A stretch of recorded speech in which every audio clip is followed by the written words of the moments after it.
Are we live? Yes. Awesome. Now you're going to walk in front of the camera. Just wait 1 second while Leanne walks across the camera. Hi guys. Hi guys. I bet you thought we weren't coming on here. Sorry we couldn't be here last week. I really missed everybody and I missed being on the show and on the couch doing Let's Talk About Ice right here from home, from our home office, our home studio. And geez, it's a little bit warm in here tonight. Oof.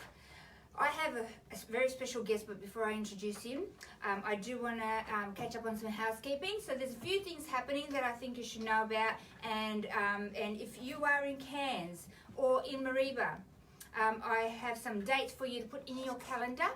That is the 10th and 11th of October. So in Mareeba, Tablelands up in North Queensland, we are having a community forum. It is a free forum. And it is like no other forum. You're going to learn about what ice is, what it does to you, long, short-term effects from people who have actually been there.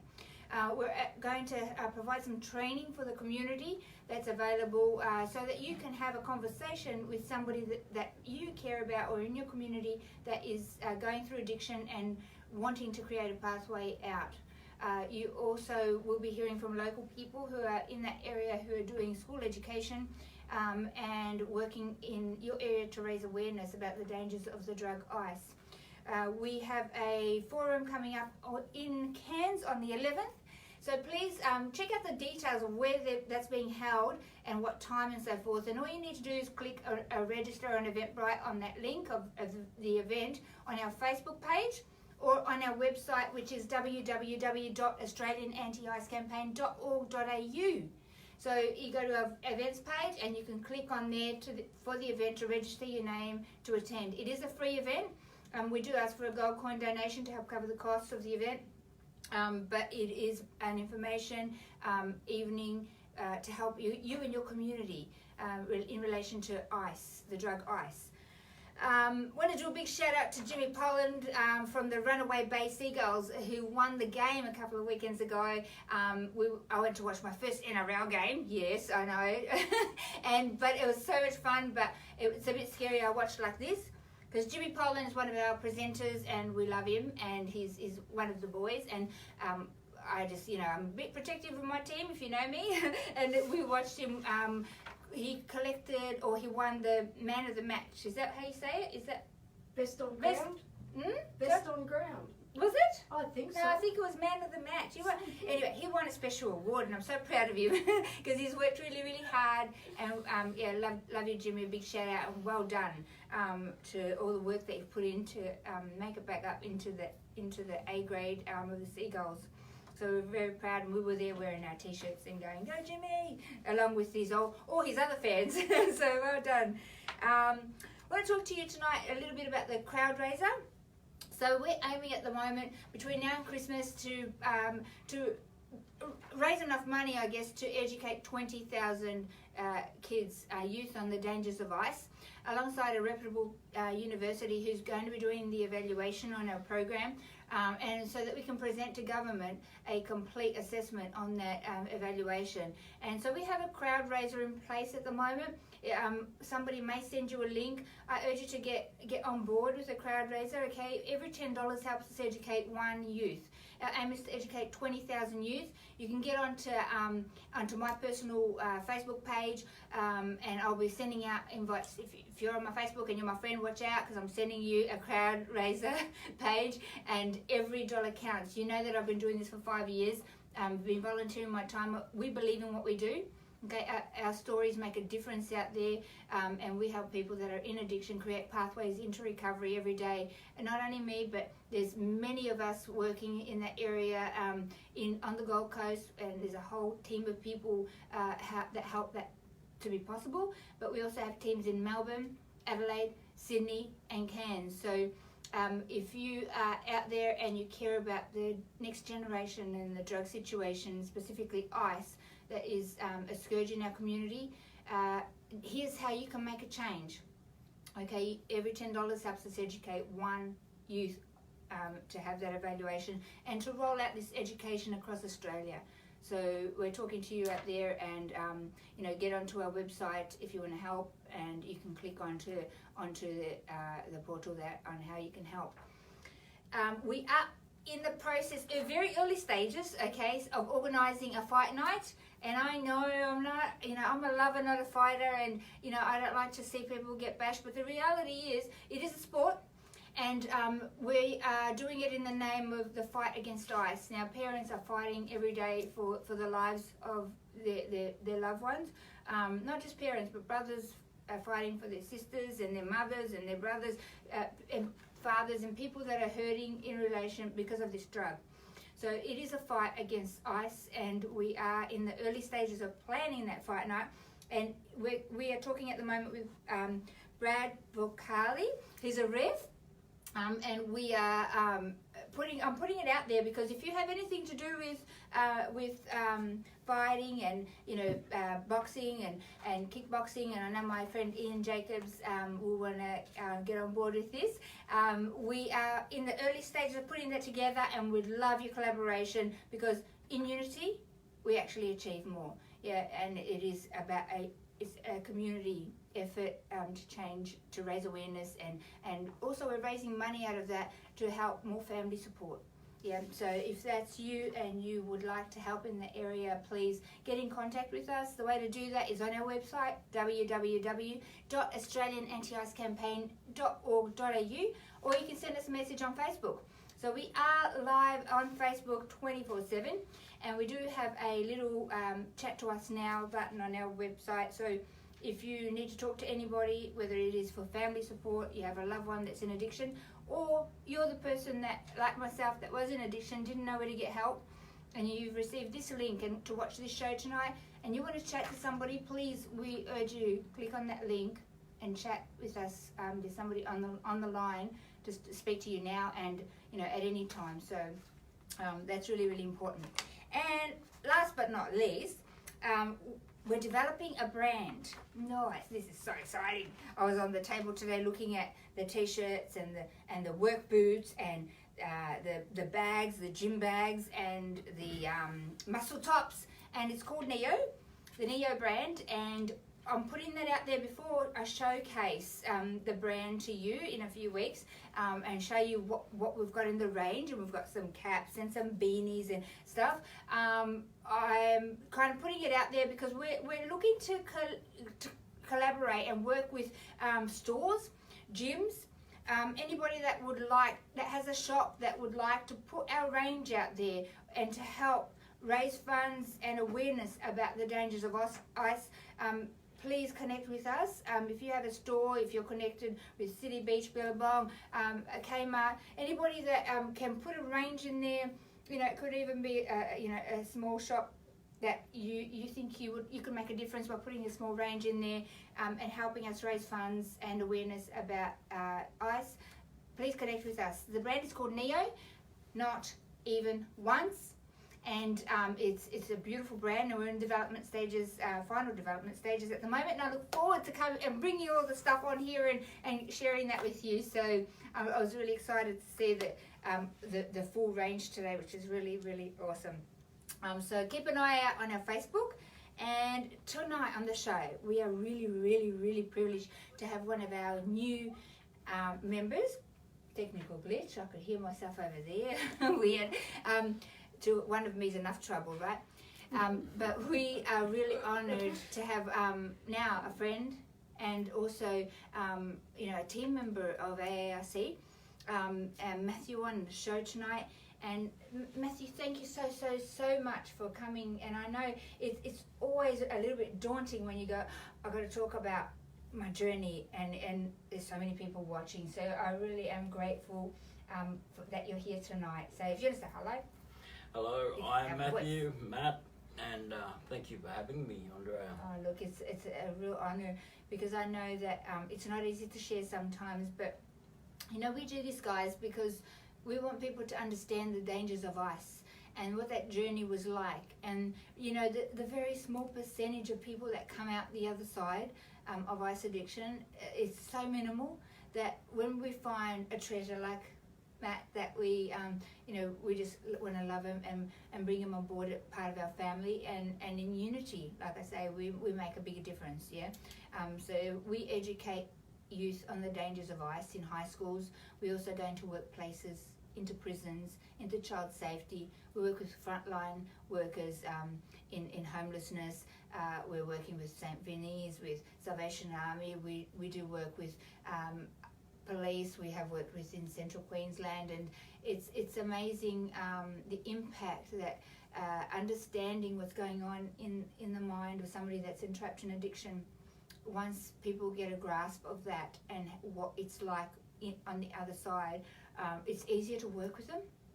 So we do a lot of work in different areas, and it's to get insight is invaluable. So if you're working with somebody that's in psychosis, to understand what is happening inside of them and why they are behaving like they are, and how you can get through. To speak to one of us, somebody that's been through that journey is really priceless. And when we go into a classroom, these kids have so many questions that a teacher can't answer. But somebody that's been through addiction can get down and really unveil the truth of that, why and what happened and why they don't want to go there. So it is a real honour to have you as part of our team, because I know you have a huge story, Matt, and I'm honoured that you'll share that with our audience tonight. So thank you. You're very welcome. And you've come to us from our awesome rehab up at Fairhaven. They are doing an incredible job. I just love all of Salvation Army's rehabs, Fairhaven, Moonya. They do an incredible job through rehab. ICE is like no other drug, guys. You embark in rehab, and it is a specific treatment, and there is a term. You can't just go to rehab for 3 months and think you're cured. Some people may. It's highly unlikely. There's a lot of work to do through treatment. And I know, Matt, for me, we were talking about this before, but for me, when I first landed, rehab scared me. I was petrified, and I thought, when I rang someone up, I thought, I need help, I'm not good, my mind's all over the place, I can't think, I couldn't stop crying, everything was such a mess.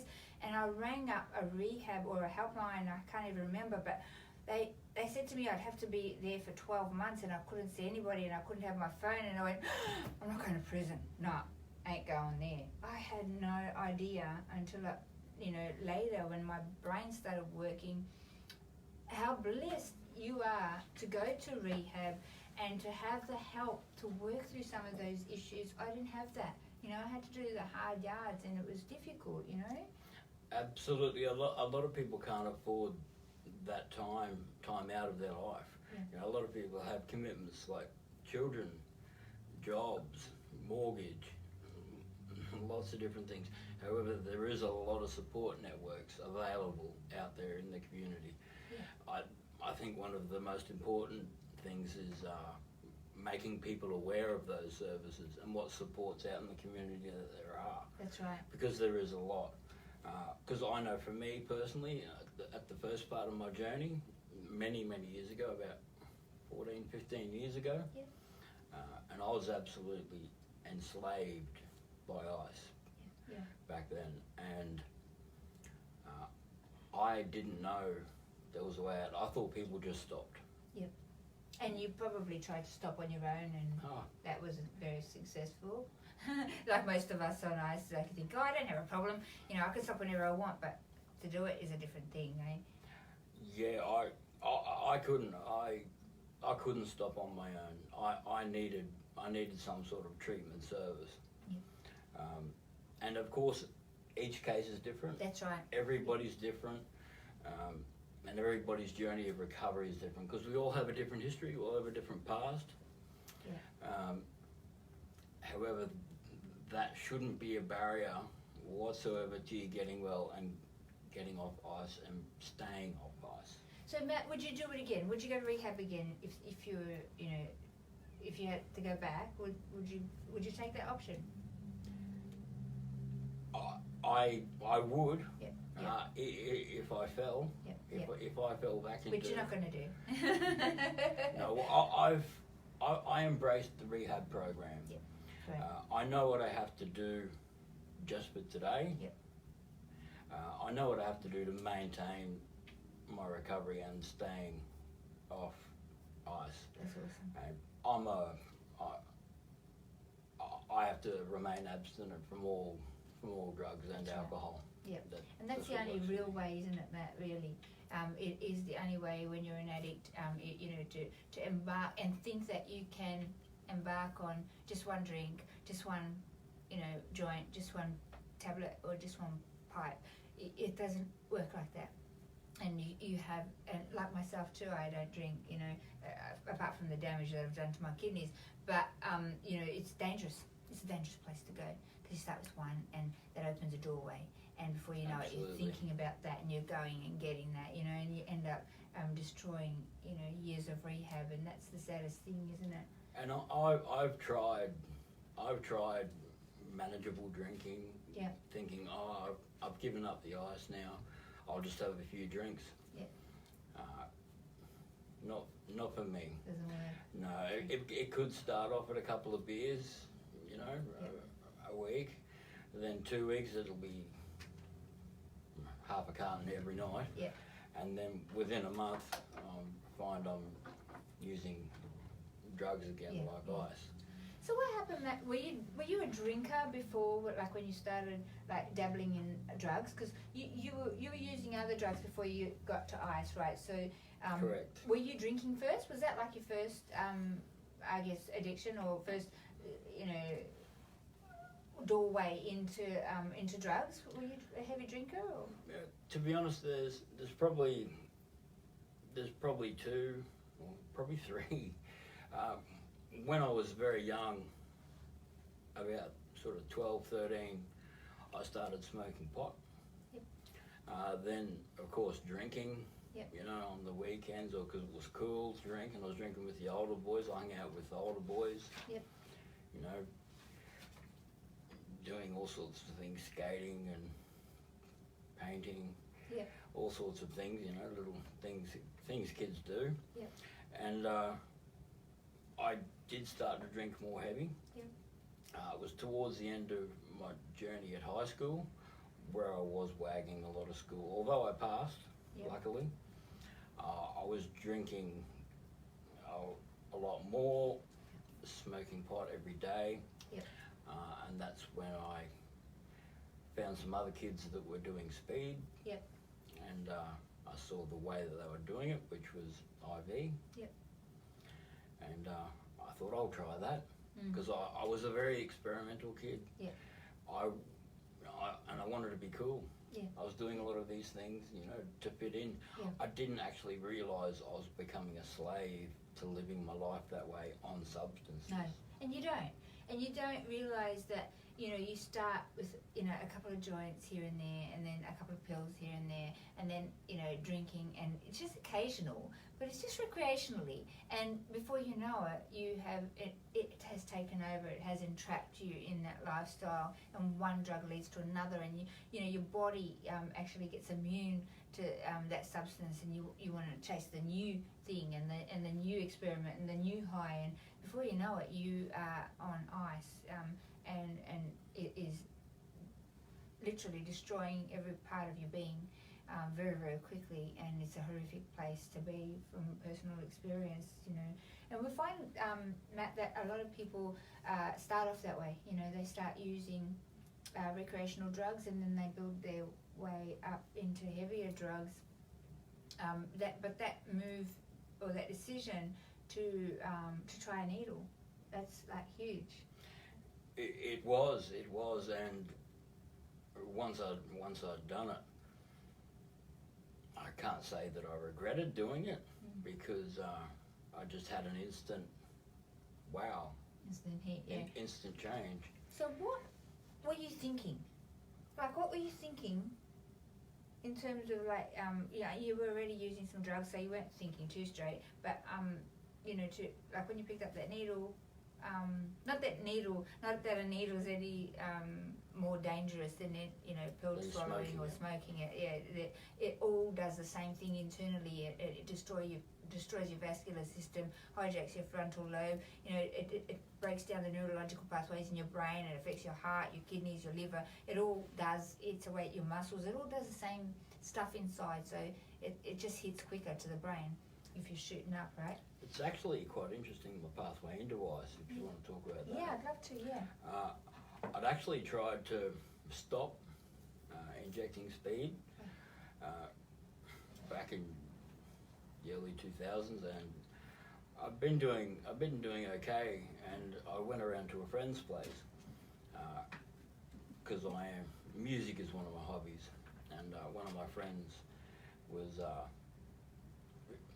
they had some of my music and they were sharing it with some other people in America and whatnot, and I was like, okay, and they were smoking ice, and I had no idea what it was. I said, what is it? And they said, oh, it's this new thing, it's ice. And I was like, okay, but smoking it, no, that can't be that bad. That's right. And ice, it doesn't sound, horrible, does it? That's right, not at all. But yeah, so I originally smoked it, and naturally due to my nature with the needles, I thought, well, I could probably inject this. Yeah. So yeah, later that day, I was injecting it, and it was the most euphoric feeling that I'd ever felt. It wasn't like any other drug that I'd had. Yeah. And although it was scaring the absolute life out of me, after I'd used it, I just wanted more. Yeah. It's what it does to the brain, isn't it? Because it releases an incredible amount of dopamine, a surge of dopamine into the brain, and that high feeling that you first get the very first hit is like nothing you've ever felt. But believe me, it comes with the lowest low you're ever going to feel. It's a hamburger with a lot. You can't have one without the other. So, and our message is it worth it? Is it worth that one experience of high to get what's coming with it? The train wreck that's coming, and that you may not escape some of the damage left behind from that train wreck, like myself and like most people that I know that have lifelong consequences associated with that one high that you decided to take.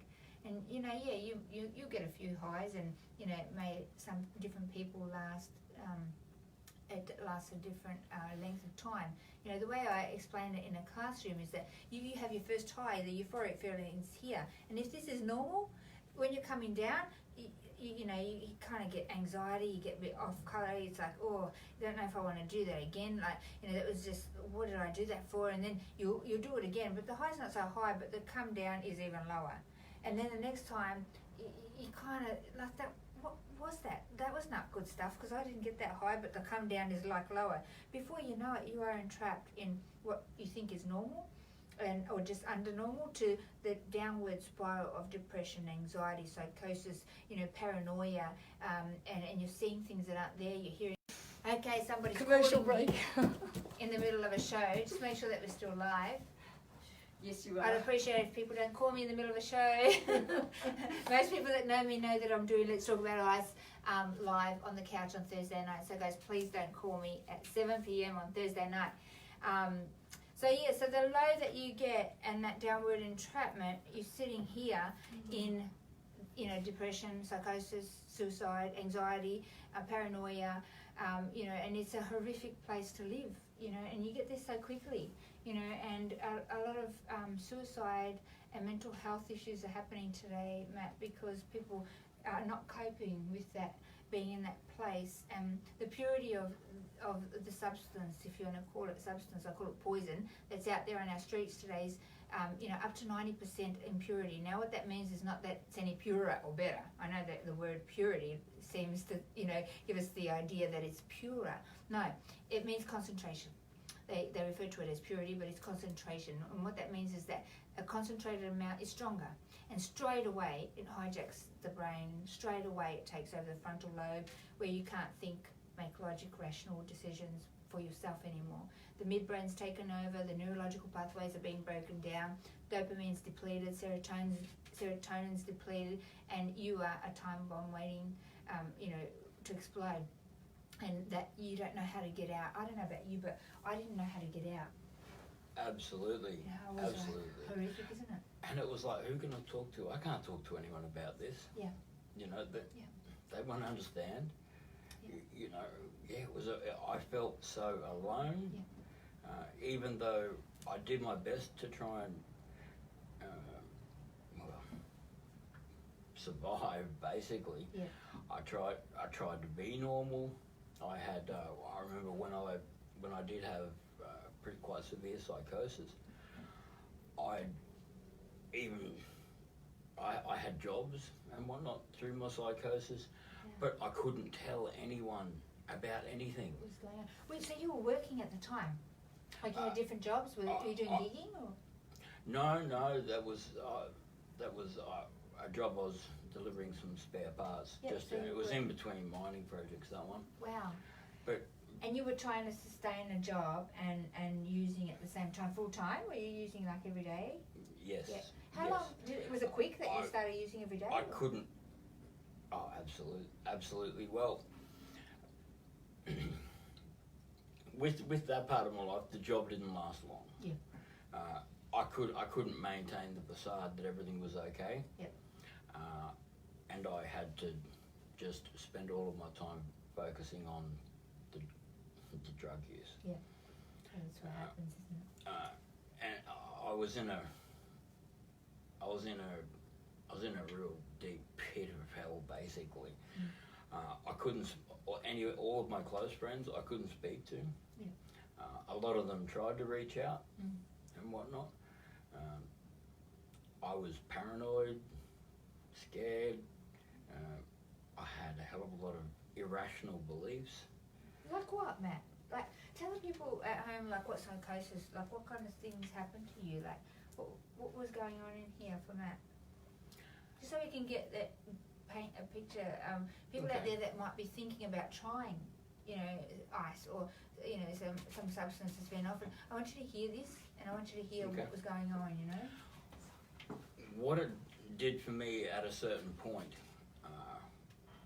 because I wasn't looking after myself, I wasn't sleeping right, I wasn't eating right, I wasn't doing all these things that a normal person does, or even people that recreational use do.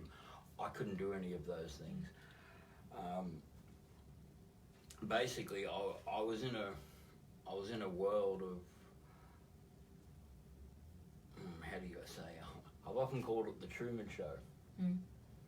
There's actually something on the Truman Show delusion.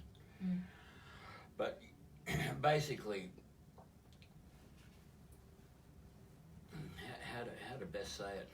When I was in pretty severe psychosis, everyone was watching me. Yeah. Everyone had an agenda about me. It was as though I was an actor in my own movie, basically. Yeah. And they weren't saying very nice things. No, Did you hear that? this was the thing. When I was deep in the psychosis, anything that anyone did say to me, I would interpret in all these fancy, la-di-da ways that just weren't real. Yeah. Like you could say to me, "Where are you going?" And I'm like, "Why do you want to know?" Yeah. Who are they going to go and tell? Yeah, they're associated with the government. They're chasing me. They must be part of the whole conspiracy. You know, and this whole thing of fear, isn't it? And it's a really horrific place to live. I could, and for me, the way I understand it was the damage I'd done due to the use. I'd really damaged my brain. Yeah. I'd damaged all the neuropathic pathways, and none of them were going healthy. In the early days when I did seek treatment, I know we're probably not going on to that part, but a doctor tried to explain it to me, and this was, I was at one of my extreme low points, and this is about 18 years ago. Wow. I went to a doctor and I explained my reality basically, and he explained what the type of psychosis that I was going through, as he explained a roundabout. He goes, imagine your thought is a roundabout. You have the thought, but it goes off the wrong exit. Yeah. It doesn't connect correctly. And that's what was happening in my brain. The neuropathic pathways were that damaged that I couldn't connect rational thoughts. Yeah. So I had an absolute mind completely full of all these irrational, fictional reality, if you will. Yep. Which can be quite dangerous. People can hurt people, even kill Absolutely. people because of what's going on in here.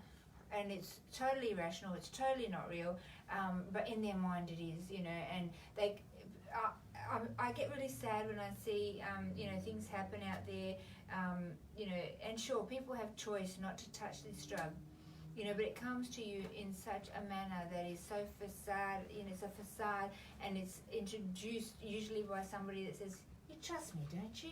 Don't be silly, it's just the smoke, and before you know it, it doesn't look like a needle or a pill or anything dangerous. It's called ice, really, but it's put in your water. It's injected into jelly babies, all kinds of things, laced in your marijuana, So you don't actually understand the dangers of what it's going to do, and it's going to put you in that place. Nobody starts out thinking, I want to be an ice addict and I want to hurt people, hold people up at gunpoint, or, I know one guy ended up killing his father, chopping his dad's head off, and ending up in prison. Today he can't take that back, but that's where his mind was telling him stuff that wasn't real. Yes. And as a consequence, he's carrying that, and he's hurting forever, and you never actually, I know somebody that's been there, you never actually can forget that place that you've been, that we call hell, Ice World, and the damage that you've done to people along the way, and nothing is ever going to make that right, but we can make a difference today, and we can use that experience to warn other people about where it takes you to, and that's what we're doing here today, yeah? Absolutely, because if I can just say quickly, it was a long journey back. How long were you entrapped in Ice World, or in that world, mate? Ice specifically, close to 5 years. Wow. Close to 5 years, specifically ice, nothing else. My whole journey of addiction is a bit larger than that. It's getting on closer to 25 years now, because I'm a bit older. Because I do identify as an addict. However, I'm a grateful addict in recovery. That's awesome. Extremely grateful. I am so grateful that you're out of that space, and that you've worked on that, and that we continue to work on that every day. Once you've been down that road, it's hard work. It is hard work, but it's worth it. You're worth it. Absolutely, absolutely. We have a question from Renee. Why are they awake for days at a time? You didn't explain why? What happens? Well, the drug is a type of drug called methamphetamine, and amphetamine is a stimulant, and methamphetamine is the chemical makeup is quite different. Makes you alert, can't shut off the brain. At the beginning stages, it maybe all clear, but then it starts to get all jaded pretty quick. Yeah. Like I say, it's stimulant. People have coffee in the morning. But about 1,000 times more than Lebanese coffee. Yeah, it's a real nuclear coffee, if you will. Yeah. And you just can't switch off, because it affects your central nervous system. Yes. And everything's like it's like you put yourself on in electricity. Everything's like wired. You're super sensitive and alert, and your eyes, you just can't sleep. You're wired. You're pacing, and your whole system, including your heart, is pounding very, very fast. And you can't switch off. You can't sleep. If we can just say something else, when a person has been up for a day at a time, or 2 days, perhaps 3, 4, a lot of that's when the mind can get filled with a lot of delusion. Yeah. And it can be, you ask why they stay awake for days at a time, it can be very difficult to shut down the brain. Yeah. Because of the way it affects the central nervous system or whatnot. You can't turn this off. You can't get calm. You can't relax. You can't sleep. Yeah. Literally cannot turn it off. And then psychosis and paranoia comes in alongside of that, and you're just like, you know, even more wide because, you know, you're seeing things, you're hearing people, you know, you're just on alert all the time. So that's I'm not a medical professional by any stretch, but I know that the paranoid delusions, from my experience, I have a lot of work, volunteer, and other recovering addicts that I know. The paranoid delusions have often been a beginning to some psychosis. Yep. Psychotic events even. So do you want to explain to the people at home what the difference is between the psychotic episodes and the paranoid delusions? Yeah. Well, From your experience? I can't explain it. No. Medicinally, I'm no medical professional. I But can how only is it explain it different? from. From your Well, view? with paranoia, there is a type of healthy paranoia for which a human uses for survival. However, then there's rational thinking and there's irrational thinking. The paranoia, as I understand it, that I've experienced due to ice and whatnot, it was pretty extreme. It was the irrational thoughts. If I'd hear a noise, it's what's that?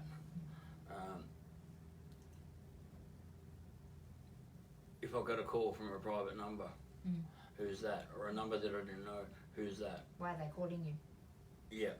However, the difference between paranoia and psychosis, the paranoia, once you sort of sleep and straighten up, get off the drug perhaps, for a period of time, that can subside. Yep. And that paranoia can go away and you can go, man, what was I thinking? Yeah. However, in my experience, the psychosis, that's something that perhaps when I was paranoid and whatnot, while using, when I'd stop using and get off the drugs, it continued. Yeah. Well, that's the thing, Matt, did you know, and most people don't know, that the very first time you try ice, you can go into psychosis, and some people don't even come out. That's, you know that? That's correct. I didn't know that. Some people don't come back, and in my experience, people react to the drug very differently. Some people use for a while and then... We had another break because I'm getting calls in the middle of a show. Sorry, Matt, to interrupt. We're back. That's all good. Are we still live, Leanne? Yep, great. So we were talking about psychosis and how people can, you can try ice. The very first time you try it, you might slip into psychosis and not come out. And so, sometimes, there's people stuck in mental institutions that are in psychosis, and they've just used ice once. It's crazy. And it may sound unbelievable, but it's very true. It's very correct. Because ice takes you to a level of thinking that your mind has never experienced. Some people will experience this and think it's reality, and hence they don't come back. Yeah.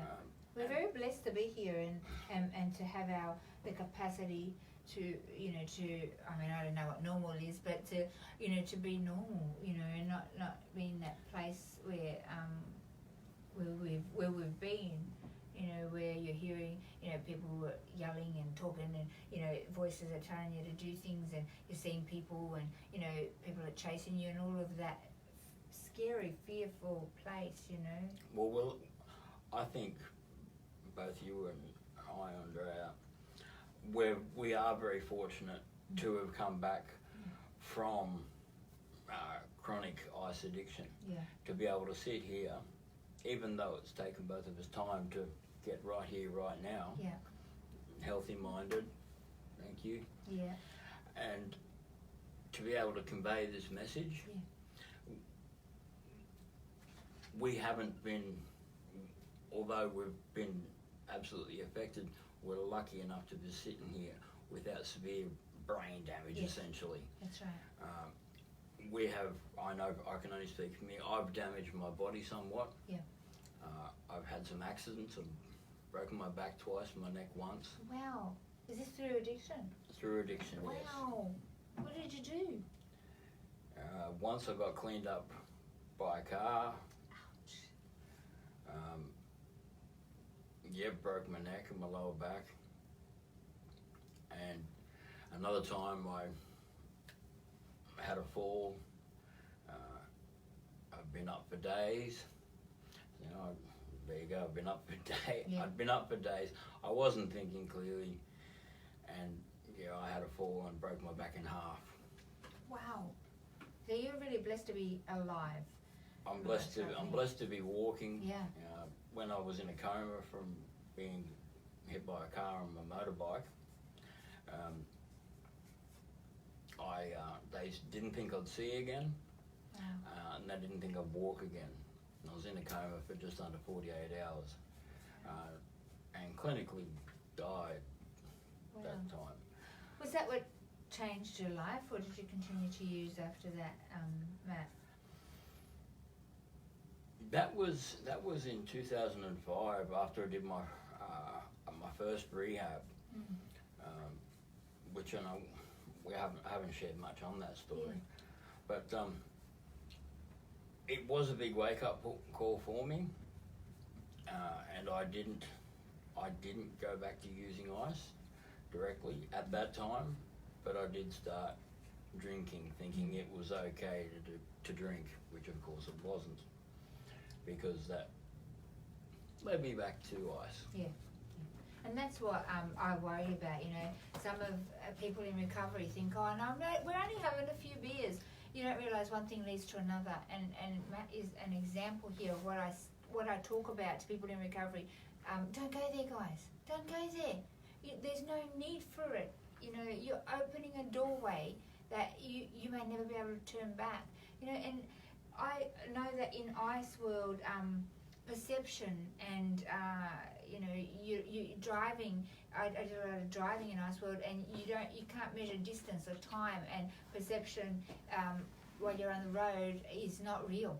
And so I knew a young guy, 19 years old. He was my daughter's friend. He tried ice once, and he was playing chicken with the bus and in front of the girls, and he couldn't measure time and the distance, and it ended up the bus hit him and killed him.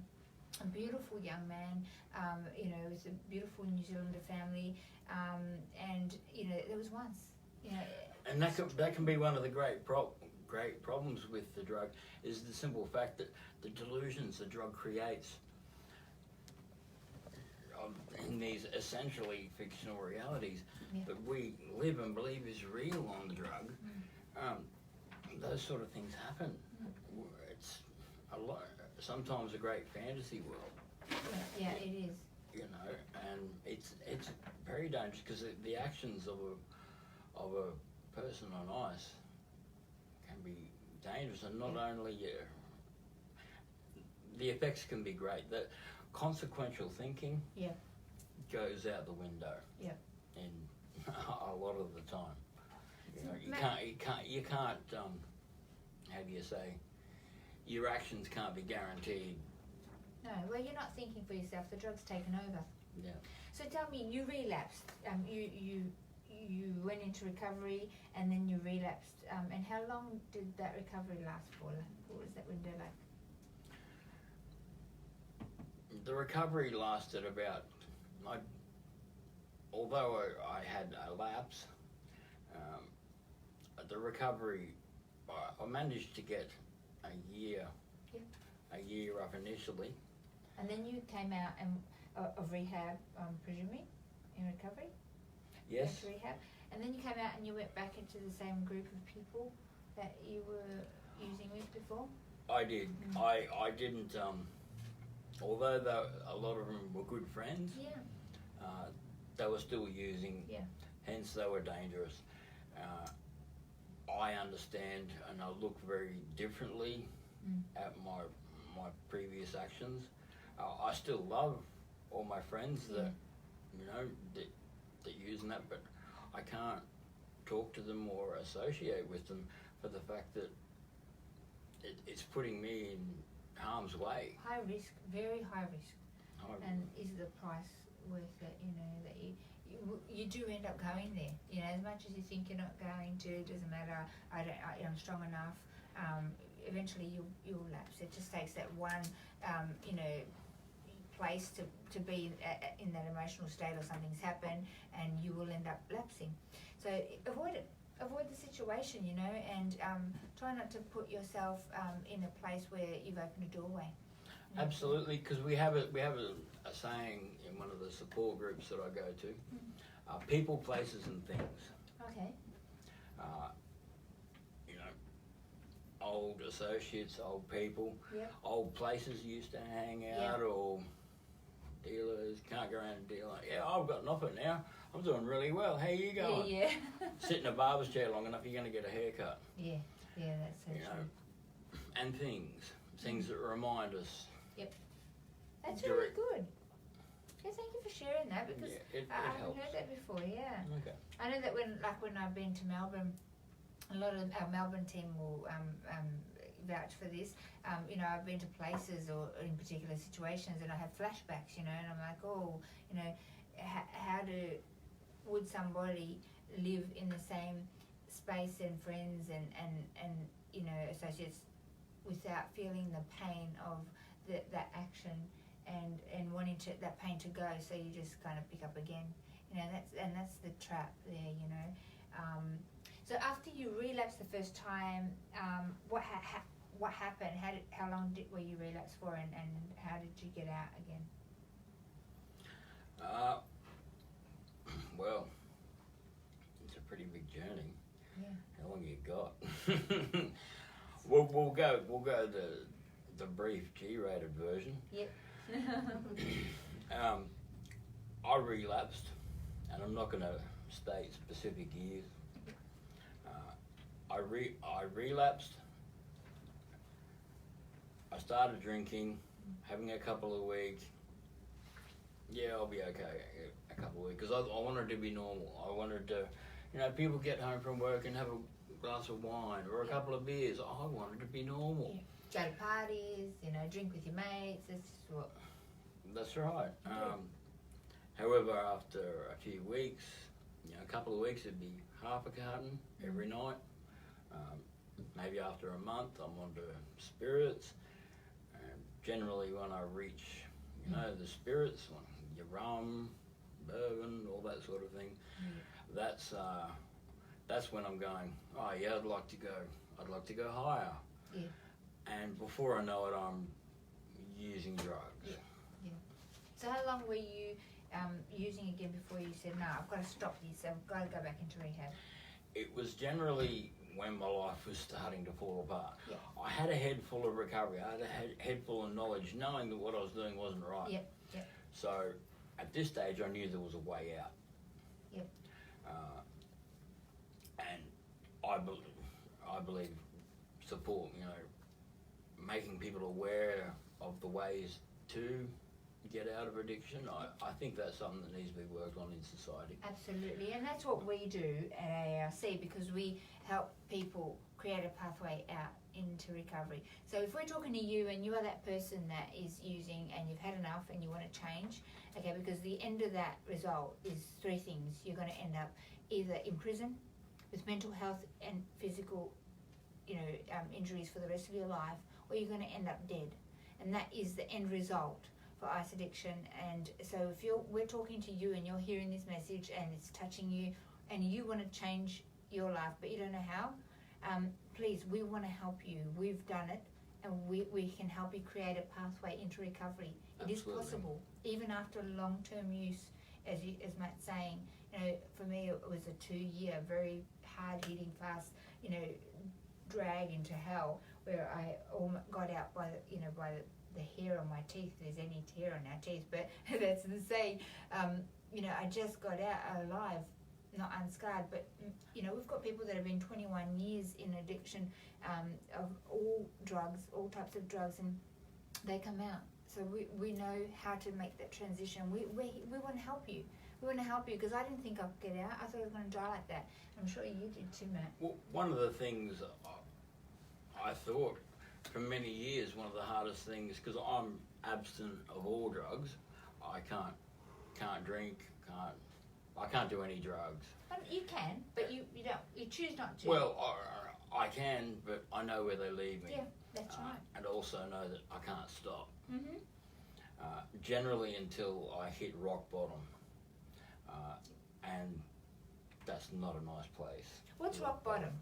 Like, how do families out there go, how do I know that my loved one's hit rock bottom? Like, if they're trying to help them, like, for you, from your side of rock bottom, what is that? For me, rock bottom was I'd lost my mind. Yeah. I officially had no control over my actions. They were always seeking a substance. If I wasn't on a substance, if I was waiting to get paid or whatnot, because just on the other thing, I relapsed for 14 years. Wow. It took me 14 years until I got a completely abstinent recovery. Wow. Because I didn't, I tried to take it seriously from the start, but I thought there might be an easier, softer way, which there was not. Yeah. The road's very narrow. The road is very narrow. However, I thought it was a big job. I thought this is too much. I thought there's no way that I could possibly do this. So I had to put myself into rehab, and it wasn't. I spent 8 months in that rehab. They do offer shorter term rehabilitations of 3 months or 6 months. For me, I needed to stay there as long as it took. And I really do stress that. Yep. I understand not everyone will go to rehab. However, me personally, as I do know that there's a lot of other people out there that need rehabs, and I believe we need more rehabs in the country. Yeah. I stayed there for as long as it took because it was because I'd relapsed for so long, because I'd used for so long. For me personally, I had a lot of work, internal work to do. It was an introspective journey, me getting well, to work on all my demons, so to speak, because my head was pretty messed up. Yeah. I had to remap. I had to build my core beliefs again. Yeah. I had morals. I had values. I had integrity, and my addiction took away all that. Yeah. Yeah. You know, I couldn't live with integrity of being the true Matt. You know. Yeah. However, I am, but for the grace of God, therefore go I, am well today. That's awesome. So I did think it was. I thought it was all too much. Yeah. That was what probably kept me from getting completely abstinent for so many years. Yeah. But however, me fully accepting it and fully surrendering to the fact that we've got a saying, surrender to win. Yep. Which is what I did. Yep. I surrendered to win, and I accepted that I am powerless over all drugs and alcohol. Once I accepted that, I was able to move forward and recovery, and since my journey walking in recovery, I've distanced myself from addiction, and it's actually quite easy today to not even think about wanting to have a drink or wanting to use drugs. It's awesome. That's So- awesome because you did the work, and once you Absolutely. embarked on that journey, you realised that it wasn't that hard. It was just the mindset of, you know, it's going to be hard. Oh my goodness, I'm going to get locked up for that long, and it's going to be horrific, like a jail. But it's not. And I wish, you know, after the fact, I wish that I had had that help and support by people that have been through it and they know the journey and they're there to help you to get better and to create the life that you were born to have. You know, an abundant life, not a life of destruction and hell and torment. You know, so I really respect and value the rehabs that we have. I mean, we work closely with Salvation Army, and we work with Transformation and Teen Challenge, and a lot of amazing rehabs out there doing great work. But unfortunately, we don't have enough rehabs. You know, we've got, you know, sometimes they go into detox and they've got, you know, 10 beds and they have 30 people on a waiting list. You know. You don't have to go into detox and rehab and have the long-term consequences associated with this drug. You can actually avoid that altogether, yeah, by listening and learning from our experiences. You know, it's not only us on the couch saying here tonight, but we have an array of videos on YouTube called Let's Talk About Ice, and you can get other people's stories and experiences. That's not enough. You know, call us up. We'll come out to your school. We'll come out to your workplace. We're here to share and to educate the community. Today I had a very interesting meeting, Matt. You know, people go, oh yeah, we need education. And I asked the question. The person said to me, oh yeah, I know about ice. It's very terrible. I said, do you? I said, what do you know about ice? Oh, that's a drug and it's very addictive. Yeah. So if I had put some in your water right now, would you have known? What about if I gave you, you know, a little lolly that was injected with ice? Or if I said to you, yeah, have a puff of this, and we were friends and you trusted me, would you know what colour it is, what it looks like? You know. Would you know how you would be affected by it? That's right. Would you know the consequences of that? And that, he went, whoa, no, I don't know all this stuff. And that is what we do, you know, we come out and we show you visuals, we tell you what happens and the long-term effects of that, you know, and, you know, your whole organs, your whole body, you know, weight loss, weight gain, you know, your teeth, your gums, your kidneys, your vascular system, your heart, your brain is all affected. I don't know about you, but your memory, how's your memory after use? Yeah, it affected my memory. It affected some of my motor skills. Yeah. I believe I'm fairly fortunate because I do know other people that have not recovered so well. They may well be clean and not using ice anymore, but they haven't been as fortunate to recover. Some of them need to take certain medication. And just quickly on the medication one, if there are people out there that want to get well and are suffering, I can empathise with you absolutely, because I've helped a lot of people over the years that were suffering, but I'm not going to take a pill, I'm not going to do this.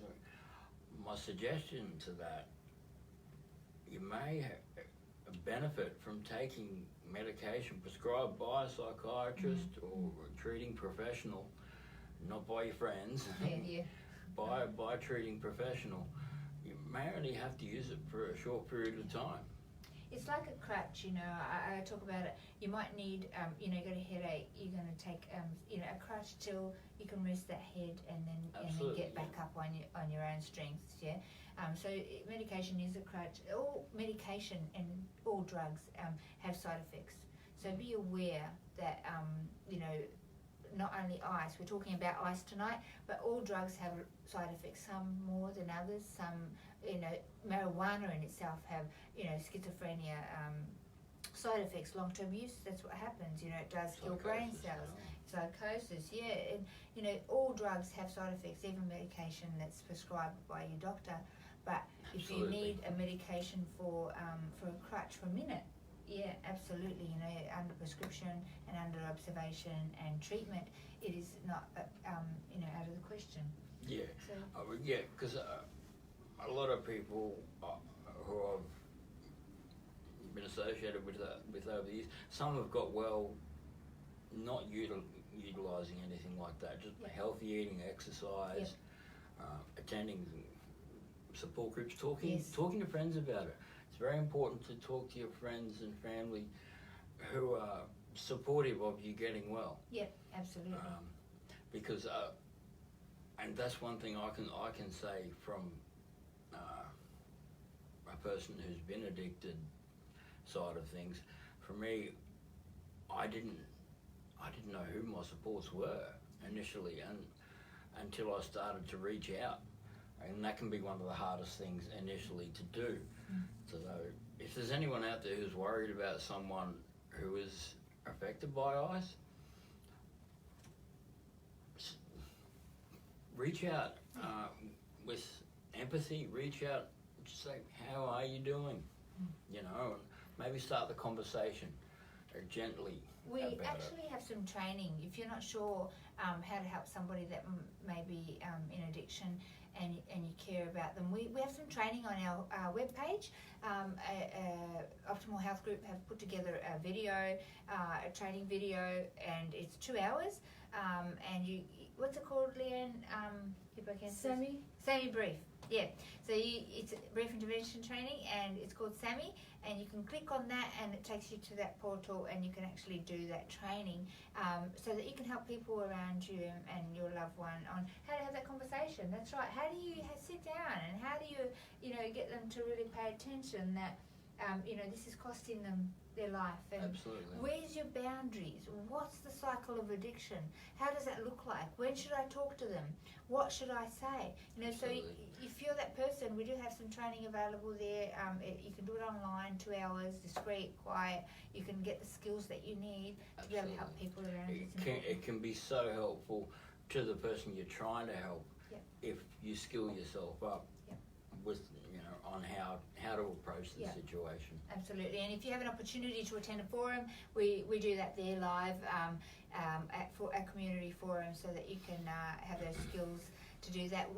Optimal Health Group also do dual diagnosis training in communities. We just came back from Barcaldine and Central Queensland, and we did revisited some schools there and did some education in some workplaces, but also we trained people in that community with dual diagnosis training, so they were able to get a complete 2-day training, which is about a third of a certificate in AOD, and they were able to recognise, you know, mental health and other drugs training, and recognise what's going on in here in the melon, and how to look at the underlying issues behind that, and how to help somebody that's in addiction from a holistic approach. Yeah, so George is amazing at delivering that training, and we were able to, when we go out into communities, we do that live. But you can also do that online if you wanted to do that. There's on our webpage www.australianantiicecampaign.org.au. Those two trainings, SAMI Brief and dual diagnosis, they are there online, and you can click on that and do that online. But if you want us to come out live, just, you know, get in touch with us, and we will then communicate with you to make that happen. So I know we're running out of time, but any final words like that you want to leave? You've shared a lot of really invaluable information and insight into what people can do to get recovery, and how what that process looks like, and how to maintain it, more importantly. Is there any final words that you want to say out there to our audience, whether it's a family member that's experiencing having a loved one entrapped in that place, or somebody in addiction that may be contemplating change? Recovery is possible. Yeah. Most definitely, people do recover.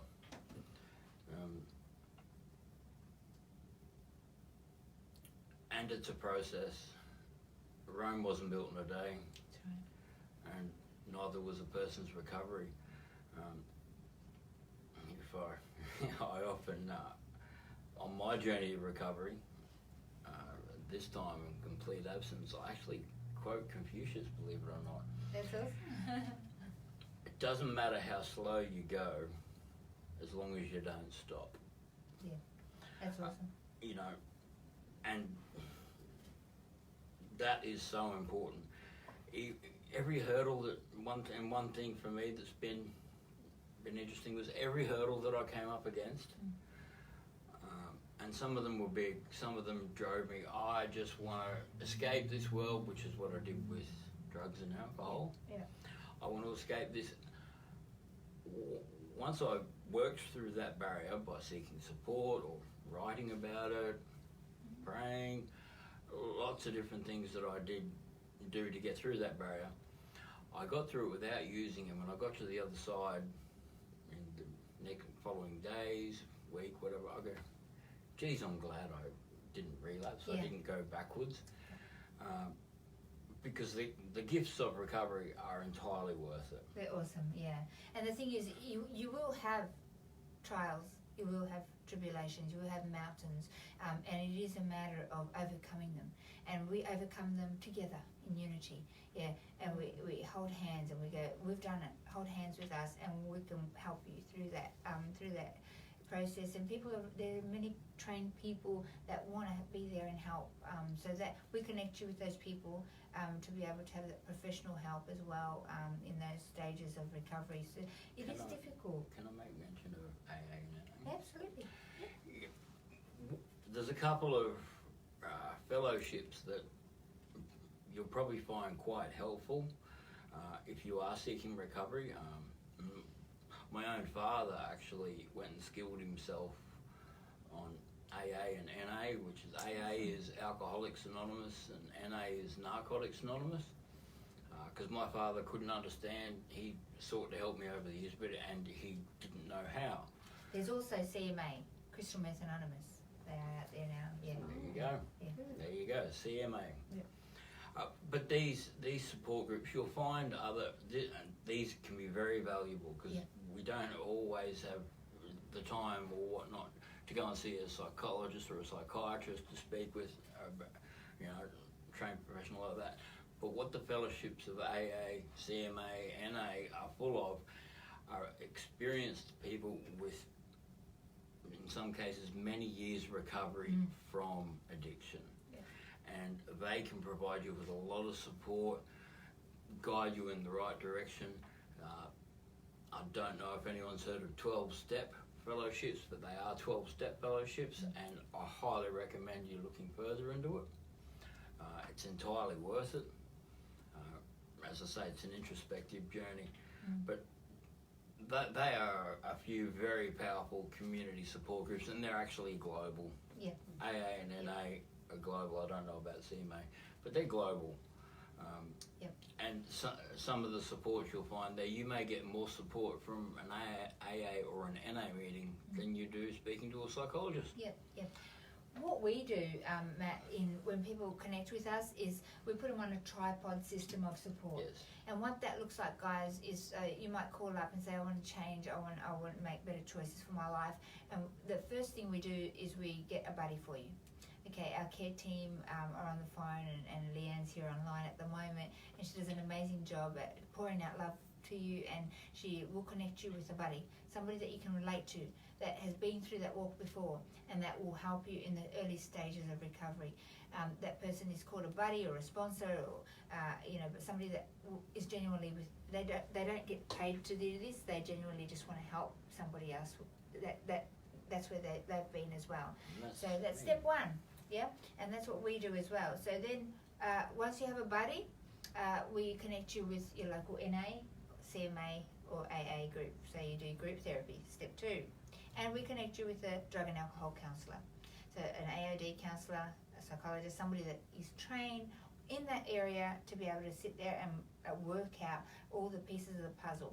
And also, you'll need to visit your doctors. You might need to go to Centrelink and get back on some sort of payment to get you in recovery mode so that you can eat and housing. Many times you end up homeless on couch surfing, as I did.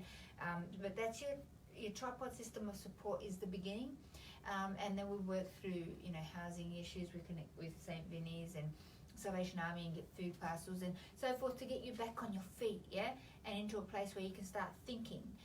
Once you start thinking, then you can make the choices about looking at detox and rehab, and if that's where you need to go. And everybody's different, like you said, Matt. You know, everybody's recovery is very, very different. But you know, the starting place is a tripod system of support, and the starting place is picking up your phone and giving us a call. Now I'm going to read out that number to you, and if you are that person that needs some support, whether it's family support, we have a clinical arm of counsellors that do family support and that have had lived experience. We're here to help you. Or whether you're that person in addiction that's contemplating change, you need to pick up the phone, and that number at national level is 075665 6063, and we'll connect you with your state office and your team down there in whatever state you're in, and we'll be able to start the process helping you step out into recovery. How's that? And it's a much better place to be. You know, there's so much that most of us don't think is possible. You know, you think you're going to be stuck in that world forever, and you're right, Matt, it's not easy, but it is worth it, and it's every possible. step gets easier as you step deeper into recovery. Every step gets easier, and your life gets better every day, you know. And if I can just say, although recovery can be a long journey for some, it doesn't have to be. If you make the conscious decision to get help, accept it's a problem in your life, reach out for the support services like we've got here.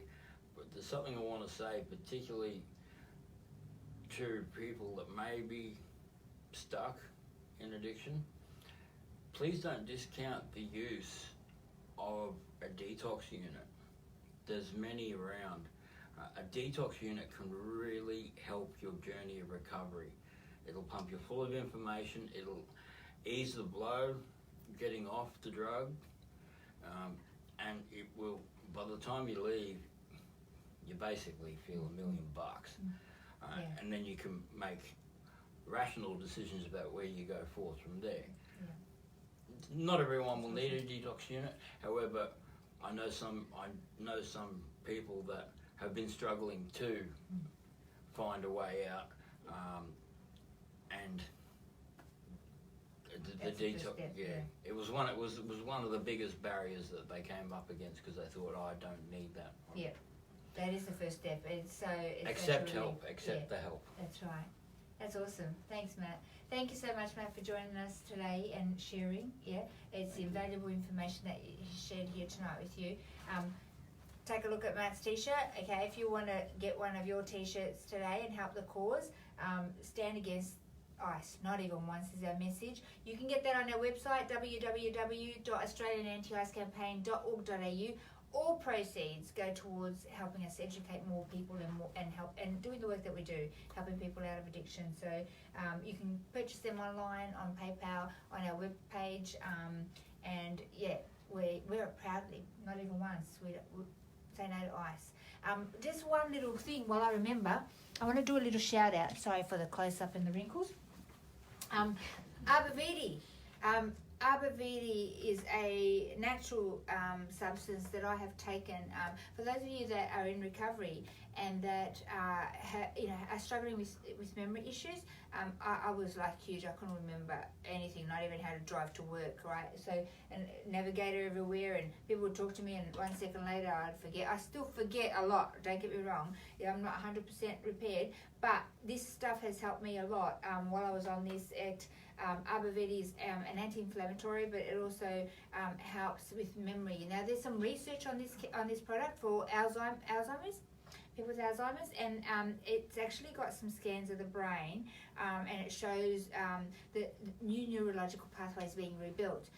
And so when I saw this, and I went on a trial of this, and I really felt a difference in the clarity in my vision, and I just felt a lot more alert, and with my memory was quicker on the mark. So if you are interested in doing some research or connecting with Arbor Vitae, they're one of our sponsors, and they have helped a lot of people in the early stages of recovery.